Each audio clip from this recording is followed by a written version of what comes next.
सर्दियों का मौसम था, जिस वजह से बाहर कोहरा छाया हुआ था।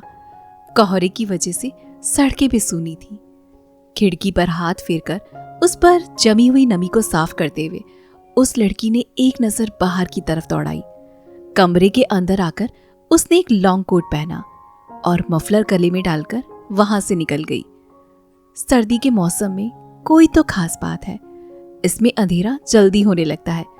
जब ठंडी हवाएं चलती हैं और कोहरे की वजह से दूर का दिखना बंद हो जाता है, तो हम पास की चीजों पर गौर करना शुरू कर देते हैं। हमारा ध्यान सिर्फ उतनी ही चीजों पर होता है जो हमें नजर आ रही होती हैं। ऐसे कोहरे जैसी भीड़ में ही तो तुम मुझे पास में नजर आए थे। वाइट शर्ट और ब्लैक पैंट में तुम क्या कमाल लग रहे थे। मैं तो बस तुम्हें देखती ही रह गई। और भला हो उस इंसान का जिसने मुझे धक्का दिया और मैं सीधा तुम्हारी बाहों में जा गिरी। किस्मत बहुत अच्छी थी मेरी उस दिन, और उस दिन ही मैंने सोच लिया था कि अब तो मुझे अपनी पूरी जिंदगी खूबसूरत बनानी है। कसम से पहली नजर के प्यार पर मुझे भरोसा हो गया था उस दिन। लेकिन आज देखो ना, तुम्हारी वजह से ही तुम्हारी जान जा रही है और मैं कुछ भी नहीं कर सकती अब। ये बड़बड़ाते हुए निमिषा उस सुनसान सड़क पर आगे चली जा रही थी। जैसे जैसे रात गहराती जा रही थी, मौसम में ठंडक खुलने लगी थी। कुछ देर बाद वह एक खंडर में जा पहुंची। वो अपने साथ लाई टॉर्च की रोशनी के सहारे एक पुराने कमरे में चली गई। उस कमरे में उसका काफी सारा सामान रखा हुआ था, जिसमें पुराने सोफे से लेकर टूटा हुआ बिस्तर तक था। वह एक तरफ बैठ गई और बिस्तर के नीचे से एक पुराना संदूक निकाला और उसमें से कुछ सामान निकालकर बाहर रख दिया। उसने कमरे के चारों कोनों में मोमबत्तियां जलाई और फिर सिंदूर से एक बड़ा घेरा बनाकर उसके अंदर बैठ गई। उसके बाल इस वक्त खुले हुए थे और वो कुछ मंत्र बड़बड़ा रही थी।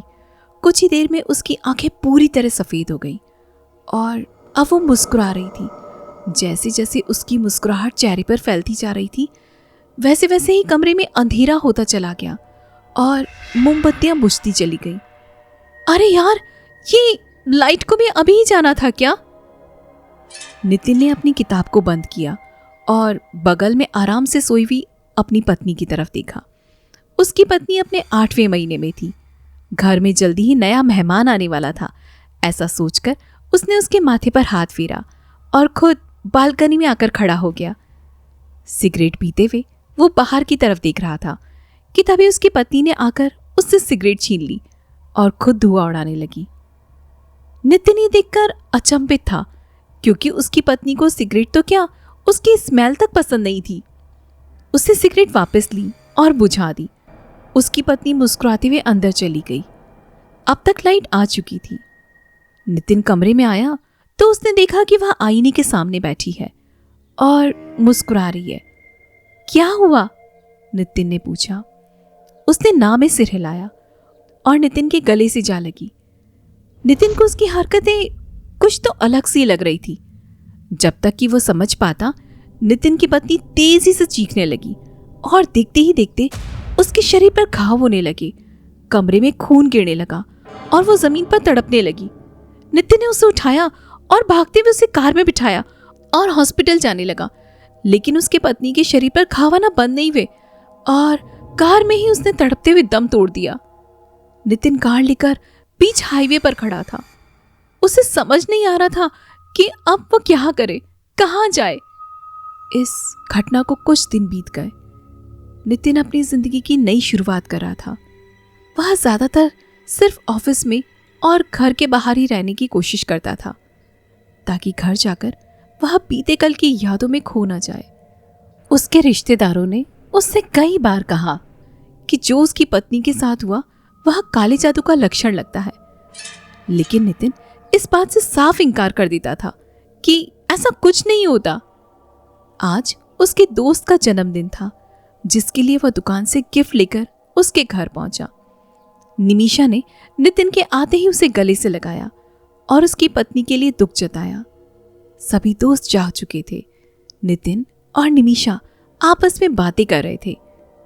निमिषा उसे जिस तरह से देख रही थी, नितिन अपने आप में असहज हो रहा था।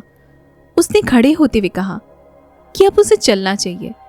इस बात पर निमिषा ने उसका हाथ पकड़ लिया और कहा, नितिन, अब तुम्हें अपनी जिंदगी में आगे के बारे में सोचना चाहिए। नितिन ने उससे अपना हाथ छुड़ाया और वहां से चला गया। निमिषा अपने दांत पीस कर रह गई। वह नितिन से किसी प्रोग्राम में मिली थी और बाद में मालूम हुआ कि नितिन उसकी स्कूल की बेस्ट फ्रेंड माहिका का पति है। माहिका हर चीज में निमिषा से आगे थी और आज भी नितिन उसके पास था। ये सोचकर निमिषा को बहुत बुरा लगा, लेकिन वो कर भी क्या सकती थी। पर अचानक अगले दिन नितिन ने उसे फोन किया और रिश्ते के लिए हामी भर दी। 2 दिन बाद निमिषा शादी कर नितिन के घर आ गई। अब निमिषा के हाथ में हर वो चीज थी जो उसे चाहिए थी, नितिन और उसका घर। फिर अचानक एक रात निमिषा नितिन को सोता छोड़कर कहीं पर चली गई। नितिन की आंख खुली तो उसने निमिषा को कहीं नहीं पाया। पहले तो उसने इस बात को नजरअंदाज कर दिया, फिर उसे समझ आया कि निमिषा हर रात उसे चाय पीने को देती है और जिस रात वह चाय न पिए तो वह जाग जाता था। एक रात नितिन ने चाय का कप तो लिया, लेकिन चाय नहीं पी। उस रात निमिषा के जाने के बाद वह उसके पीछे पीछे गया। निमिषा उसी खंडर में जा पहुंची और किसी तरह की पूजा में व्यस्त हो गई। नितिन उसे छिपकर देख रहा था। उसकी रीढ़ की हड्डी में सिरहन सी दौड़ गई। उसे यकीन नहीं हुआ कि वो जो देख रहा है वह कोई सपना नहीं है। नितिन ने देखा कि निमिषा के बाल हवा में उड़ रहे हैं और वह किसी से बातें कर रही थी। उसकी बातों को सुनकर नितिन के पैरों के नीचे से जमीन खिसक गई। उसने सुना कि निमिषा किसी से कह रही थी कि अब तो उसे यहाँ से चले जाना चाहिए क्योंकि निमिषा का पूरा काम हो चुका है। अचानक उस कमरे में एक दूसरी आवाज आई और वह किसकी थी पता नहीं।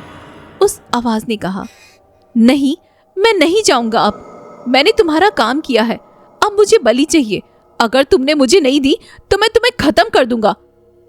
उनके बीच हो रही बातों को सुनकर ऐसा लग रहा था जैसे दोनों के बीच में कोई डील हुई हो और अब वह डील ब्रेक होने वाली है। निमिषा खुद के ही जाल में फंसती दिख रही थी। नितिन को अब अपने रिश्तेदारों की कही बातें साफ साफ समझ आ रही थी। वह गुस्से में निमिषा के सामने गया और बोला कि निमिषा ने ही अपने दोस्त की जान ली है। इस पर निमिषा ने जवाब दिया कि वह नितिन से प्यार करती थी, लेकिन ये किस तरह का प्यार था? निमिषा को कुछ समझ नहीं आया।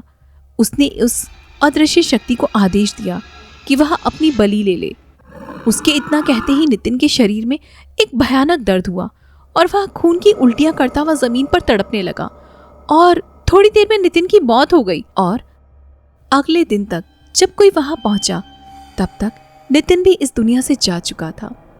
जिस किसी ने भी इस घटना के बारे में सुना वह स्पीचलेस रह गया कि कोई अपने स्वार्थ के लिए इतना बड़ा कदम कैसे उठा सकता है। उस दिन के बाद से निमिषा को किसी ने नहीं देखा, न ही उस खंडर में कोई गया। निमिषा ने नितिन को अपना बनाने के लिए ही तो ये सब किया था, पर आज उसके हाथ में कुछ नहीं था। काले जादू पर विश्वास करने वाले लोगों के लिए ये एक बड़ा सबक है कि काला जादू किसी का भला नहीं कर सकता, वह सिर्फ आपको और आपके आसपास के लोगों की जान ले सकता है।